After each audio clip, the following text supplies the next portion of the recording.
Hello friends, welcome to my channel. ఇవాళ వీడియోలో అందరికీ ఉపయోగపడే ఒక మంచి టిప్ అనేది ఈరోజు వీడియోలో మీకు షేర్ చేస్తున్నానండి. వీడియో ఎక్కడ కూడా స్కిప్ చేయకుండా ఎండింగ్ వరకు చూసినట్లయితే ఈ టిప్ అనేది మీకు చాలా బాగా యూజ్ అవుతుందండి.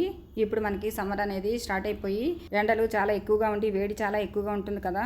ఇలాంటి ఎండల్లో మనకి ఏసీ, కూలరు, ఫ్యాన్లు అవసరం లేకుండా ఇల్లంతా కూడా చల్లబరిచే టిప్ ఒకటి చెప్తానండి. ఇలా 2 కొబ్బరి చిప్పలు తీసుకొని దాని మీద ఉన్నటువంటి ఇలా పీస్ తీసేయాలండి. తర్వాత ఇలా ఒక బౌల్ తీసుకోవాలి. దాంట్లో ఈ కొబ్బరి చిప్పలు 2 పెట్టుకొని ఆ కొబ్బరి చిప్పల్లో ఇలాగ వాటర్ పోసుకోవాలి. కింద ఉన్నటువంటి గిన్నెలో కూడా సగం వరకు వాటర్ పోసుకోవాలి. ఈ కొబ్బరి చిప్పలు అనేవి మునిగే వరకు కూడా ఇలా వాటర్ పోసుకోవాలి. తర్వాత ఇప్పుడు ఈ గిన్నెని మనము డీప్ ఫ్రీజర్లో పెట్టుకోవాలండి. ఒక 5-6 గంటల వరకు ఇలాగా దీన్ని డీప్ ఫ్రీజర్లో పెట్టుకున్నామనుకోండి, మనకి వాటర్ అంతా కూడా ఐస్ లాగా మారుతుంది. ఇప్పుడు ఇలా డీప్ ఫ్రీజర్లో పెట్టుకున్న తర్వాత ఈ బౌల్ని ఇలా బయటికి తీసిన తర్వాత మనకి ఇలా ఐస్ కడుతుంది కదండి. దీన్ని ఇలాగే ఒక 2 నిమిషాలు కనుక పక్కన పెట్టామనుకోండి, మనకి ఐస్ అనేది కొంచెం లూజ్ అయ్యి మనకి ఆ బౌల్ నుంచి ఆ చిప్పలతో పాటుగా ఐస్ కూడా మనకి బయటికి వచ్చేస్తుందండి. ఇలా మనకి ఎన్ని కొబ్బరి చిప్పలు అవసరం అవుతాయో, లేదంటే ఇలా మనము హాల్లో కానీ లేదంటే బెడ్రూమ్లో కానీ మనం ఎక్కడైతే పెట్టుకోవాలనుకుంటున్నామో అన్నీ మనం ఇలా తయారు చేసుకోవచ్చండి. తర్వాత ఇలా ఒక గోను సంచిని తీసుకున్నాను. తర్వాత ఈ గోను సంచి మీద ఇలాగా నీళ్లు చల్లుకుని తర్వాత ఇప్పుడు మనకి ఇది కొంచెము తడిగా అయ్యేలాగా చూసుకోవాలండి.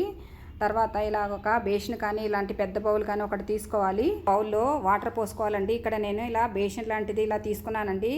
ఇలా అందులో వాటర్ పోసుకున్న తర్వాత ఇప్పుడు మనం తడిపి ఉంచుకున్న గోనె సంచి ఉంది కదండి, ఆ సంచిని ఇలా వాటర్లో పెట్టుకోవాలండి. తర్వాత ఇలా వాటర్లో పెట్టుకున్నాం కదా, ఇప్పుడు మనం రెడీగా ఉంచుకున్నాం కదండి ఐస్ని కూడా తీసుకొచ్చి ఇలా మనము గోనె సంచి మీద ఇలా పెట్టుకోవాలండి. ఇలా పెట్టుకున్నాం అనుకోండి, మనకి ఐస్ అనేది మెల్లిమెల్లిగా కరుగుతూ మనకి చల్లదనం అనేది ఇల్లంతా కూడా వస్తుందండి. మన ఏ రూమ్లో అయితే టెంపరేచర్ ఎక్కువగా ఉంటుందో ఆ రూమ్లో మనం ఇలా పెట్టుకున్నాం అనుకోండి, మనకి టెంపరేచర్ అనేది చాలా వరకు కూల్ అయిపోతుందండి. పూర్వపు రోజుల్లో ఎక్కువగా ఏసీలు ఇంకా కూలర్లు ఇలాంటివన్నీ లేవు కాబట్టి వాళ్ళు ఇదే పద్ధతి పాటించేవారండి. గోనె సంచులు తడిపి కిటికీలకి ఇలాగా వేలాడి తీసుకునేవారు. చల్లటి స్వచ్ఛమైన గాలి అనేది వాళ్ళకి వస్తూ ఉండేదండి. అంతేకాకుండా ఇలా కూడా మనం ట్రై చేసామనుకోండి, మనకి రూమ్ టెంపరేచర్ అనేది చాలా వరకు తగ్గుతుందండి. అంతేకాకుండా రూమ్లో ఎలాంటి ఏసీలు, కూలర్లు లేకుండా మనము ఇలా సింపుల్గా మనము తక్కువ ఖర్చుతోటే ఇల్లంతా కూల్గా చేసుకోవచ్చండి. మనం ఇలా 2-3 రెడీ చేసుకున్నాం అనుకోండి, మనకు కావాల్సిన చోట్లలో అంటే హాల్లో కానీ లేదంటే మనకి ఎక్కడైతే వేడి ఎక్కువగా ఉంటుందో ఆ ప్రదేశంలో ఇలా పెట్టుకున్నాం అనుకోండి, మనకి రూమ్ అంతా కూడా చల్లబడుతుందండి. ముఖ్యంగా మనకి బెడ్రూమ్లో కనుక మనము ఇలా 2-3 తయారు చేసి పెట్టుకున్నాం అనుకోండి, మనకి బెడ్రూమ్ అంతా కూడా చాలా కూల్గా చల్లగా ఉంటుందండి. మనకి ఎక్కడైతే వేడి ఎక్కువగా ఉంటుందో ఆ ప్రదేశంలో ఇలా పెట్టుకున్నాం అనుకోండి, మనకి వేడి అనేది తగ్గి మనకి రూమ్ అంతా కూడా చాలా చల్లబడుతుందండి.